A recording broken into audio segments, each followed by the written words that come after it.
सब लोगों को जो देखने वाले हैं, चाहने वाले हैं, थैंक यू सो मच। आपकी वजह से हम यहाँ तक पहुँचे हैं और ये 4 into 20, 30, 40 चलता जाए।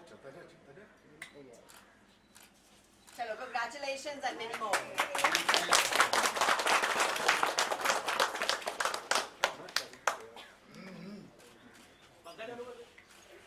केक कौन काटेगा?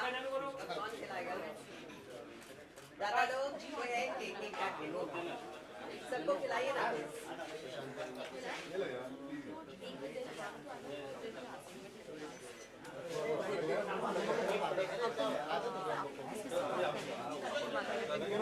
इथे बसवतो इथे बसवतो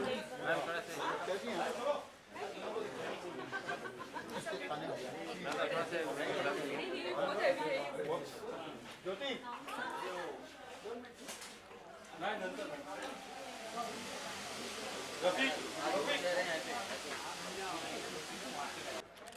मैम सामने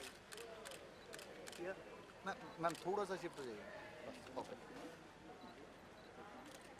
यहाँ पे ma'am just hold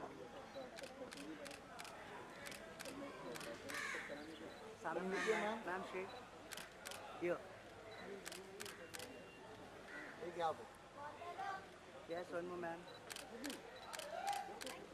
just hold ना साथ में लेना। हाँ तो बुला लीजिए सुशांत।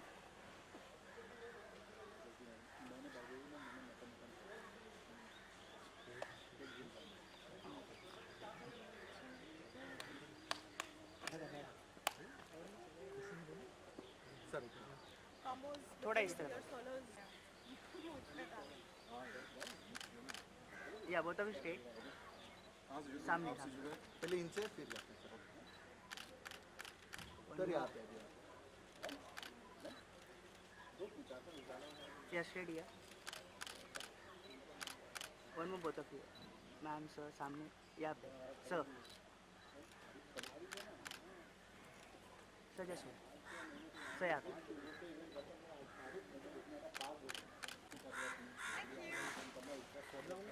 सर आपका सोलो ये लीजिए, साबित हुआ कि ये असली है। हाँ अब लोग जिम में पूछते हैं अरे असली है? अबे मैं वर्कआउट करने के होऊंगा नकली मूछ लगा के यार ये सर सामने सर एक साउथर्न इंडिया वाला लुक वो ऐसा है वैसा है और फिर उसने उसको मारा, इसने उसको मारा, ऐसा हुआ मैं कभी कभी ऐसा भी करता हूँ, कभी कभी मैं ये सवाल पूछता हूँ सर जैसे तो जर्नी तो कंप्लीट हो चुके हैं, किस तरह के आपके एक्सपीरियंस है साउथर्न इंडिया को लेकर? सबसे पहले तो बहुत ही खुशी की बात है भाई, 4 साल पूरे हो गए हैं आज और देखते देखते कब गुजर गए ये 4 साल पता नहीं चला। Very happy. सारे जितने दर्शक हैं सबसे पहले तो उन्हें धन्यवाद भाई, क्योंकि आप नहीं देखते तो फिर हम क्या दिखाते। और दूसरा congratulations to the whole team, जो टीम चैनल में बैठी है डे 1 से, जिन लोगों ने जनरल एंटरटेनमेंट चैनल पर ये क्राइम शो लाने की पहल की और 4 साल से लोगों का इंटरेस्ट बरकरार रखा। इसमें पर्दे पर तो हम दिखते हैं भाई, तो we take all the cake, but असली मेहनत जो पीछे लोग करते हैं, कॉन्सेप्ट सोचते हैं, कैसे दर्शकों को वापस जो है उसमें रिझाए रखें, उनका ध्यान बना रहे। So congratulations to that team, thank you to that team and thank you all of you. Journey बड़ी मज़ेदार रही है, बहुत अच्छी रही है, बहुत कुछ सीखा है, बहुत सारे नए प्रशंसक बने, बहुत सारे बच्चे इस प्रोग्राम से जुड़े, जो कई एपिसोड ऐसे भी आते हैं हमारे जहाँ बच्चों को देखना चाहिए, बच्चों के साथ किस तरह की घटनाएं हो सकती हैं, हाउ टू सेव। बहुत सारे इंटरनेट पर जोक्स भी बने हमारे बारे में। सो ये एक जो है आपकी ओ यस यस यस वो बोलते हैं लोग कि जब से सावधान इंडिया देखना शुरू किया है दुनिया से विश्वास उठ गया है। और उसके साथ साथ एक चीज़ जो हर आदमी जो भी मिलता है इस प्रोग्राम को लेकर के हमेशा कहता है कि सर थैंक यू, आपके प्रोग्राम से बहुत कुछ सीखने को मिला, बहुत अलर्टनेस आती है। सो उससे बड़ा कॉम्प्लीमेंट हमारे लिए कुछ नहीं हो सकता, क्योंकि वही उद्देश्य था पहले दिन से इस शो का, और टीम उस उद्देश्य से कभी भटकी नहीं, टीआरपीज़ के चक्कर में कभी कुछ सेंसेशनलिज्म नहीं किया, गरिमा बनाए रखी है। तो साथ बने रहिए और 4 साल क्या 40 साल साथ चलेंगे। दिव्या जी, आप क्या कहना चाहेंगे? आपने रिसेंटली ज्वाइन किया है, तो आपका एक्सपीरियंस कैसा रहा? फर्स्ट ईयर है आपका तो। मेरे लिए तो दोनों तरफ का नज़रिया रहा, क्योंकि बतौर ऑडियंस देखा पहले मैंने सावधान इंडिया और मुझे बहुत पसंद आता था। इस तरफ आकर, इनके साथ आकर और एक होस्ट के नज़रिए से मुझे लगता है कि जहाँ भी जाती हूँ अब सावधान इंडिया सब बोलते हैं, और बहुत खुशी होती है ये देखकर कि सावधान को लोग इतना पसंद करते हैं, इतनी रीच है इस शो की। और जैसे सुशांत ने कहा अभी कि एक इसने अपनी जगह बना ली इस शो ने सबके दिलों में। एंड जो मेहनत, जो डिटेलिंग सब चैनल वाले करते हैं, वो वाकई बहुत है। इट्स रियली अप्रिशिएटेड, बिकॉज यहाँ पर प्रोडक्शन हाउसेस कहानियाँ लाते हैं, फिर हम तक आती हैं, फिर कौन सी लानी है, कौन से स्लॉट में डालनी है, फिर कौन सा किसको कहाँ करना है। So it's I think a very difficult process, और उस इंटरेस्ट को 4 साल बनाए रखना और इतने हाई TRPs पे जाना और लोगों को अपने साथ हमेशा बांध कर रखना बहुत बड़ा काम है। एंड आई थिंक जिस तरह से सब चल रहे हैं, तो एज ही सेड 4 नहीं 40 और शायद उससे भी ज़्यादा। जी, आप दोनों को शो से अगर बाहर निकले तो किस तरह के कॉम्प्लीमेंट मिले थे अपने जो एंकरिंग के किरदार को लेकर, और शो के बारे में क्या कुछ सुनने को मिला था आपको, अगर शो के बाहर निकल कर देखें तो? बहुत खूबसूरत फीलिंग आती है कि लोग आपकी आवाज़ को, आपके बोलने को बहुत सीरियसली लेते हैं। आप जो कहते हैं उसे बहुत ध्यान से सुनते हैं। जब आप कहते हैं सतर्क रहें, सावधान रहें, तो उसे बहुत सीरियसली लेते हैं। And that I think is a great responsibility first of all, और उस रिस्पॉन्सिबिलिटी को आप निभाते हैं और लोग आपको सुनते हैं, वो एक बहुत बड़ा हाई होता है। एंड आई थिंक इस मुकाम पर रहना एक बहुत खूबसूरत फीलिंग है। सुशांत जी, आप क्या कहना चाहिए? कॉम्प्लीमेंट्स तो बहुत सारे मिलते हैं भाई, जहाँ जाते हैं। आज पहले से एक एक्टर के रूप में पहचान थी, लेकिन आज एक अलग पहचान है, ख़ास सावधान इंडिया की वजह से। और मुझे तो जैसे जैसे शो की TRP बढ़ती गई, मूँछों की लेंथ भी बढ़ती गई, दोनों एक दूसरे से जुड़ गए, तो लोग पसंद करते हैं। बोलने का अंदाज़ अच्छा लगता है, दिल से बोलते हैं। जैसा दिव्या ने कहा कि अच्छा तो लगता है, लेकिन साथ में एक बहुत बड़ी रिस्पॉन्सिबिलिटी भी आ जाती है, क्योंकि लोग हमारी बातों को बहुत सीरियसली लेते हैं। तो कभी भी ये मैं ख़ासकर अपनी तरफ से स्क्रिप्ट्स में जब भी चेक करता हूँ, जब भी कानून की धाराएं हैं या कौन सा अधिनियम हम बता रहे हैं, तो it has to be perfect, कहीं गलती ना हो, चूक ना हो, गलत सीख ना दे दें किसी को। इस जिम्मेदारी का बहुत एहसास रहता है, और कोशिश यही होती है कि कोई भूल ना हो। फिर भी अगर कभी किसी ऑडियंस को लगता है कोई भूल चूक है, कभी कभी फीडबैक भी आता है, नहीं भी आया है तो भाई भूल चूक कोई भी हो, कृपया माफ़ कीजिएगा और बताते रहिए, क्योंकि शो आपका है, आप ही के लिए। आप बताते रहेंगे तो हम लगातार और इम्प्रूवमेंट उसमें करते रहेंगे, and let us reach great Heights together. Sir, show कहीं ना कहीं लोगों को सावधान कर रहा है, लोगों के बीच में अवेयरनेस फैला रहा है, लेकिन कितना यकीन करता है कि कहीं ना कहीं वो एक जो क्रिमिनल माइंड है, उनको भी कहीं ना कहीं कुछ सबूत दिए जा रहा है, किस तरह से क्राइम करना चाहिए, कैसे बचाया जा सकता है? ये सवाल जब से शुरू हुआ है प्रोग्राम, तब से लोग पूछ रहे हैं, और मैं तब से एक्सप्लेन करने की कोशिश कर रहा हूँ कि भाई अगर लोग कुछ पढ़कर या देख करके एग्जैक्टली वही चीज़ सीखते जो कि आप दिखाना चाह रहे हैं, तो फिर धार्मिक ग्रंथ तो हर घर में हैं। आज तक तो सारे साधु नहीं बने। प्रोग्राम हम दिखाते हैं तो उसमें ये भी तो दिखाते हैं कि अंत में क्रिमिनल पकड़ा गया, या जो विक्टिम है उसने फाइट बैक किया, वो भी तो दिखाते हैं। लेकिन जिसकी मानसिकता ही आपराधिक है, वो तो रामायण पढ़ते वक्त भी यही देखेगा कि रावण से चूक कहाँ हुई, क्यों मारा गया। तो उसकी जहनियत को आप नहीं बदल सकते। जहनियत प्रोग्राम नहीं पैदा करता है, जहनियत देखने वाले की होती है। जिनको अच्छी बातें सीखनी है वो अच्छी बातें सीख रहे हैं। कोई क्रिमिनल है तो वो तो किसी भी चीज़ से क्रिमिनल, वो अगर एक बिल्डिंग भी देखेगा तो ये नहीं देखेगा कितनी खूबसूरत बिल्डिंग है, ये देखेगा इसमें चढ़ने का रास्ता कहाँ से है। तो वो अपनी मानसिकता के हिसाब से सोचता है, उसे आप नहीं रोक सकते। वो लॉ एंड ऑर्डर का प्रॉब्लम है। हमारी ये कहीं कोई कोशिश नहीं होती कि किसी को ये दिखाएं कि भाई आप क्राइम करके साफ बच निकले। क्राइम डज नॉट पे, ये हमारे शो का मैसेज है। And you can fight back, ये हमारे शो का उससे भी बड़ा मैसेज है। उतने की जिम्मेदारी हमारी है, देखने वाला क्या सीख रहा है ये जिम्मेदारी तो सर देखने वाले को ही लेनी पड़ेगी। तो क्या लगता है कहीं ना कहीं जो क्राइम के जो मुद्दे हैं क्राइम के, कहीं ना कहीं कम होते नजर आ रहे हैं भारत में? नहीं, देखिए हमारे यहाँ सबसे बड़ी प्रॉब्लम जो है, और ये इस पर किस पर उंगली उठाई जाए बड़ा मुश्किल काम है। कन्विक्शन रेट जो है अदालतों में, वो हम सब जानते हैं बहुत कम है। अदालत में केस गया तो फिर वो 5 साल से लेकर 25 साल तक केस चल रहा है। वहाँ से एक डर खत्म हो जाता है लोगों में सज़ा का। जब आपको मालूम है कि केस तो खींचना है 25 साल 20 साल, तो मुजरिम की हिम्मत और बढ़ती है, अपराधियों की हिम्मत और बढ़ती है। कन्विक्शन रेट जिस दिन हम अपना बेहतर कर लेंगे, अदालतों का बैकलॉग बहुत है, वो सब बेटर होगा, law and order policing better होगी, तब जा कर के क्राइम रेट कुछ कम होना शुरू होगा। एक प्रोग्राम कोई भी, चाहे कितना अच्छा हो, लोग कितना पसंद करते हो, अगर हम ये श्रेय लेने लगे झूठ मूठ में बैठ के कि जब से हम आए हैं देखिए क्राइम कम हो गया है, बहुत ही गलत होगा और गलत बात हम इस मंच से कभी बोलेंगे नहीं। क्राइम रेट लोग कहते हैं बढ़ गया है बहुत, नहीं, उसके दो पहलू हैं। आज की डेट में लोग ज़्यादा क्राइम रिपोर्ट करने लगे, खासकर महिलाएं जो पहले चुप रह जाती थी, कहीं ना कहीं उन्हें शायद ऐसे प्रोग्राम से हौसला मिला है। आज की डेट में वो ज़्यादा क्राइम्स रिपोर्ट करती हैं, इस वजह से हमें लगता है आंकड़ा बढ़ गया है। आंकड़ा तो वैसा ही रहेगा, जो पॉपुलेशन जिस हिसाब से बढ़ रही है आंकड़ा उसी हिसाब से बढ़ेगा या स्टेबल रहेगा। बट हाँ, पिछले 4 सालों में एक श्रेय जो मेरे ख्याल से ये टीम सावधान इंडिया की ले सकती है। आज की डेट में आप कोई भी अखबार उठाकर देखें, जहां आपको 4 क्राइम की स्टोरीज मिलेंगी, वहां कहीं ना कहीं एक कॉमन सिटीजन ने किस तरह से फाइट बैक किया, आपको वो स्टोरी भी ज़रूर मिलेगी।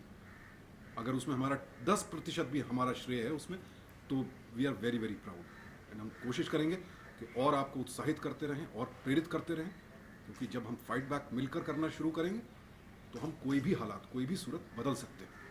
ऑल्सो आई थिंक हम लोग बहुत कई बार अपने हालात को, क्योंकि ऐसे हालात हैं, उनको बहुत केयरलेसली ले लेते हैं, लेकिन ऐसा शो देखने के बाद आप कहीं ना कहीं आपके जहन पे इसका इम्पैक्ट होता है कि यहाँ थोड़ा मैं ध्यान रखूँ तो शायद इतनी बातों से फ़र्क पड़ता है। हमें लगता है ये जो क्राइम होता है ये हमारे साथ नहीं होता है, किसी दूसरे के साथ होता है।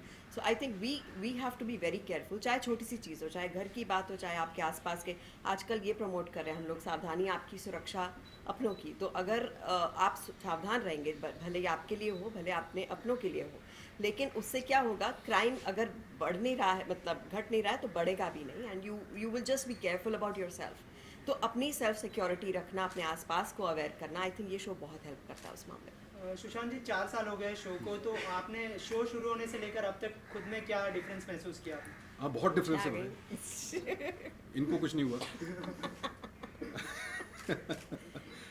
जब शुरू किया था तब एक्चुअली ये सच बात है कि जो मैं अवेयरनेस की सीख, चैनल से स्क्रिप्ट आती है उसमें कुछ अपने शब्द भी ऐड करते हैं, लेकिन उसमें जो अवेयरनेस की सीख लिखी होती थी वो मैं बोलते वक्त मुझे रियलाइज़ होता था कि अरे यार ये गलतियाँ तो मैं भी करता हूँ। बिना कंफर्म किए दरवाज़ा खोल देता हूँ, क्योंकि मालूम है आपको कि 9 बजे हैं तो अच्छा इस समय तो जो है मेड आई होगी, उसके ही आने का टाइम है, तो आपने खोल दिया दरवाज़ा। लेकिन वो ज़िंदगी में एक ही बार होगा कि उस दिन मेड नहीं होगी, कोई अपराधी वहाँ खड़ा होगा। लेकिन उसके लिए सतर्क तो ज़िंदगी भर रहने की ज़रूरत है। हादसा रोज़ रोज़ नहीं होता और पूछ कर नहीं होता, और पड़ोसी के साथ नहीं होता, क्योंकि मैं भी किसी का पड़ोसी हूँ। पड़ोसी को लगता है पड़ोसी के साथ होता है, मैं भी किसी का पड़ोसी हूँ, ये सीखना होगा। तो ये सब चीज़ें सीखी और अलर्टनेस का लेवल काफ़ी बड़ा है। ऐसा नहीं कि ज़िंदगी फूल प्रूफ है भाई, धोखा देने वाले भी कमाल के हैं। तो बट हाँ, अब जल्दी से भरोसा नहीं करता हूँ किसी पर, जैसा लोगों ने कहा कि किसी पर यकीन नहीं होता है, तो अच्छी बात है भाई।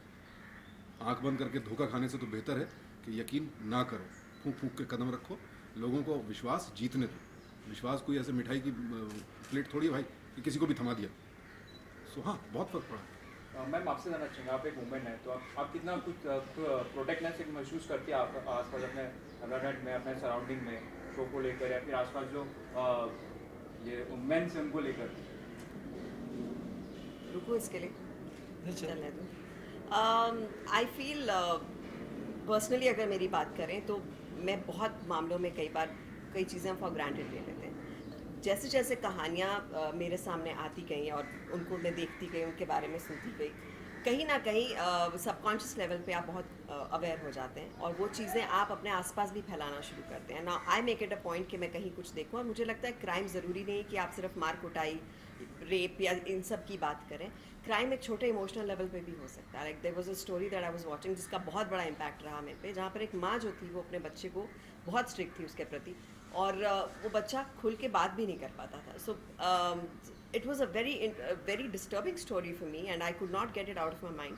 लेकिन एक चीज़ मेरे जहन में आ गई कि मैं कहीं भी ऐसा कुछ बच्चा देखती हूँ या कुछ देखती हूँ या किसी पेरेंट को ऐसे देखती हूँ, फटाफट से मेरे दिमाग में आता है कि इनको बोल दो। सो अलर्टनेस क्या है, आप कई बार रियलाइज़ नहीं करते आप क्या एब्जॉर्ब कर रहे हैं एक अच्छी कहानी से, एक अच्छे मैसेज से, लेकिन it definitely reflects on you and the people who are watching it. So that has really helped. दूसरा, मुझे एक चीज़ बहुत स्ट्रॉन्ग ये लगती है कि हम अपने लिए सतर्कता, हम अपने अपनों के लिए सतर्कता या सावधानी की बात ज़रूर करते हैं, लेकिन सोसाइटी में जो है हम लोग जो है मुंह जो है उस तरफ मोड़ लेते हैं कि कौन इसमें फंसे। और आई थिंक क्राइम बहुत कम हो सकता है अगर आप एक दूसरे के साथ हों, कुछ आपके साथ गलत हो रहा है तो बाकी लोग क्योंकि उनके साथ गलत नहीं हो रहा है मुंह मोड़कर चले जाते हैं कि कौन फंसे. सो आई वुड से कि थोड़ा सा अगर फंसना पड़े तो किसी की मदद कर सकते हैं तो करिए, उससे बहुत फ़र्क पड़ेगा. एक इंसान जो आवाज़ निकालना चाहता है या बुलंद करना चाहता है वो अकेला नहीं फील करेगा. सो वो डर निकल जाएगा लोगों का अगर एक साथ सब आएंगे. सो आई थिंक ये शो हमें सतर्कता ला रहा है, अवेयर कर रहा है. कहीं ना कहीं हम एकजुट होकर टीम बन रहे हैं, लेकिन all I would want is that society should really get together and stand up for each other. That's very important. इसके अलावा आप दोनों से जानना चाहूँगा, आपने दोनों मीडियम में काम किया है, छोटे पर्दे पर और बड़े पर्दे पर, तो क्या डिफरेंस महसूस किया आपने दोनों मीडियम में? सुशांत जी आप बताइए. बतौर एक्टर अगर पूछेंगे तो डिफरेंस बहुत है भाई. एक्टिंग करने के स्टाइल में कोई डिफरेंस नहीं है. आप तो उतना ही मेहनत वहाँ भी करते हैं यहाँ भी करते हैं, लेकिन फिल्म में एक कहानी डेफिनेट होती है भाई. शुरुआत है और अंत है. कैरेक्टर डेफिनेट है, वो नहीं चेंज होने वाला है, आपको मालूम है. तो आप उसको तैयार करते हैं, प्रिपेयर करते हैं, 30 दिन 35 दिन 50 दिन जो भी शूटिंग है उस कैरेक्टर को जीते हैं और फिर आगे बढ़ जाते हैं नए एडवेंचर की ओर. टेलीविज़न में, फिक्शन में कहानी कभी भी बदल सकती है, नया मोड़ आ सकता है. हो सकता है आप अनाथ पैदा हुए थे लेकिन 425वें एपिसोड में आपके माता पिता NRI निकले और अमेरिका से आ सकते हैं. ऐसा हो सकता है. तो आपको ऐसी हर परिस्थिति के लिए मानसिक रूप से तैयार रहना पड़ता है. आपने जर्नी शुरू की थी एज पॉजिटिव कैरेक्टर, लेकिन 456वें में आप नेगेटिव हो सकते हैं, आप विलन भी बन सकते हैं. उसके कुछ भी हो सकता है भाई. तो उसके लिए तैयार रहना पड़ता है. और मैंने जो मेरा पर्सनल अनुभव रहा है, 1 साल के बाद मेरी पेशेंस ख़त्म हो जाती है. इसलिए मैंने फिक्शन शोज़ को हाँ करना छोड़ दिया. 2 बार देखा, विरोध किया, गुलाल किया. दोनों बार एग्जैक्टली 1 साल बाद मैं तंग आ चुका था और फिर मैं गुस्सा होने लगता था या चिड़चिड़ापन आ जाता था. मैं प्रोड्यूसर से बोलता था हाथ जोड़ के, भाई अब मुझे जाने दो, अब मुझसे ना होगा. तो वो पेशेंस नहीं है. हैट्स ऑफ जिनको ये पेशेंस है. एक ही किरदार को सालों साल निभाते चले जाना ईमानदारी के साथ, पूरी शिद्दत के साथ, बहुत कमाल का काम है. तो मैं उन सबको चरण छूकर प्रणाम करता हूँ. आप लोग बहुत महान हैं. जिस दिन मुझमें ये पेशेंस आ गई मैं अपने आप को धन्य समझूंगा. कहीं ना कहीं आप चेंजेस देख रहे हो बड़े पर्दे पे, क्योंकि अभी काफ़ी रियलिस्टिक और काफ़ी स्पोर्टिक जो स्पोर्ट्स फिल्म है काफ़ी ज़्यादा बन रही है. जी, बड़े पर्दे पर कमाल का काम हो रहा है and I am very happy. छोटे पर्दे पर भी अच्छा काम हो रहा है. जो फिल्मों का दौर इस समय आप कह सकते हैं कि वापस एक गोल्डन पीरियड की ओर हम जा रहे हैं, जहाँ हर तरह की फिल्म के लिए एक स्पेस है. बड़ी mega action adventure super hero film के लिए भी है और नील बटे सन्नाटा, अलीगढ़, इन फिल्मों के लिए भी जगह है. मसान जैसी फिल्में बन रही हैं. मराठी सिनेमा में देखिए कमाल का काम हो रहा है. फेंड्री है. रीजनल सिनेमा अलग आयाम छू रहा है, स्तर छू रहा है. तो मेरे हिसाब से बहुत ही इंटरेस्टिंग फेज़ है ये पूरे इंडियन सिनेमा का, नॉर्थ से लेकर साउथ तक, ईस्ट से लेकर वेस्ट तक. And as an actor I am fortunate to be part of this phase of our film industry. Very very commendable. Divya ji आपने मतलब वो वाला सवाल.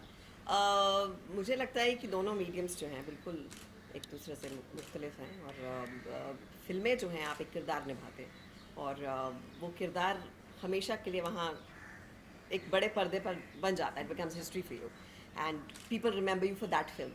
जैसे मैं अगर भाग मिल्खा करूँ तो मेरा नाम उस फिल्म से जुड़ जाएगा, या वीर ज़ारा करूँ तो उस फिल्म से जुड़ जाएगा. शोज़ में क्या होता है कि आप उनके घर का एक हिस्सा बन जाते हैं जिसका अपना चार्म है. अब क्योंकि हम होस्टिंग कर रहे हैं, फिक्शन नहीं कर रहे, तो इसका एक एडेड प्लस ये है कि आप खुद के तौर पर लोगों से मिलते हैं. मैं बतौर दिव्या दत्ता ही आती हूँ लोगों से मिलने, सुशांत के तौर पर ही आते हैं, हम किरदार नहीं निभा रहे.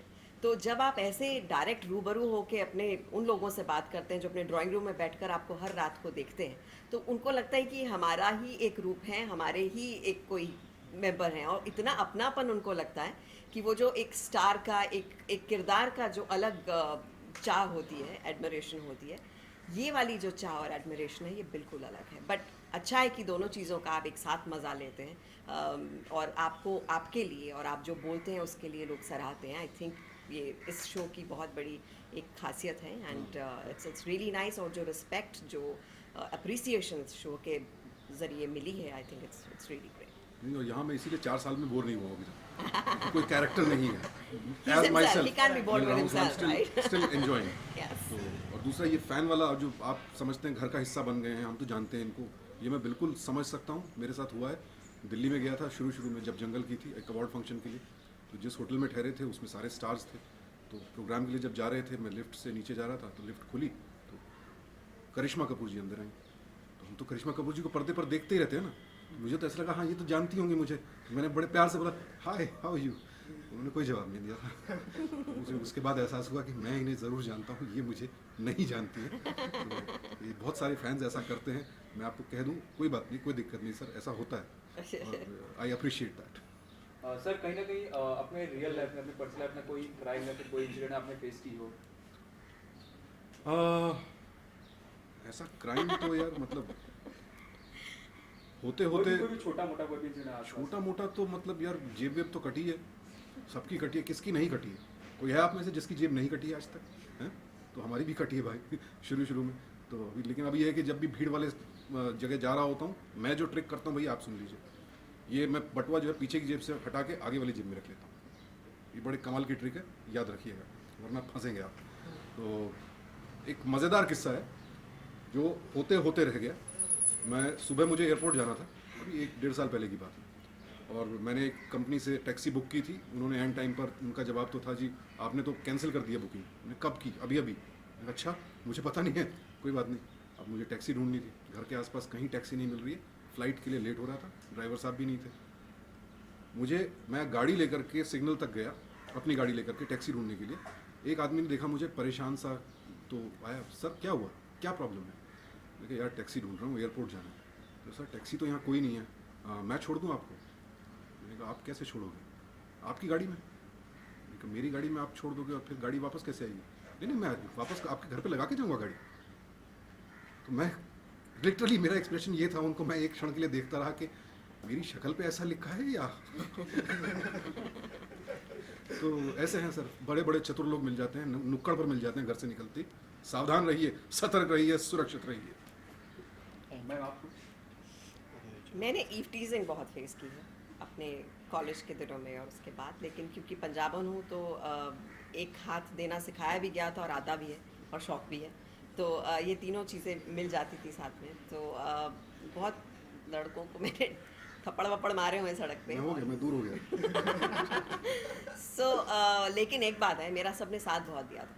मतलब अगर किसी को पकड़ लिया और वो भागने की कोशिश करते थे, सब लोग लेकर आते थे और अच्छे से धुलाई करते थे, विच आई रियली फील कि क्यों किसी को आप मतलब लड़कियां छेड़ के क्या किसी को मिलता है, you become more of a boy.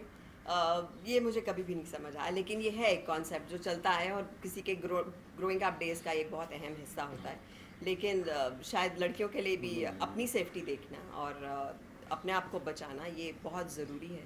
इसे हम कई बार ऐसे ही हंसी मजाक में ले लेते हैं, लेकिन बहुत सीरियस इशू है। तो कभी भी अकेले ऐसा ना जाएं, और जाएं भी तो अपने साथ कुछ ऐसी चीज़ें रखें जिससे आप अपना सेल्फ डिफेंस कर सकें। Thank you so much. Thank you.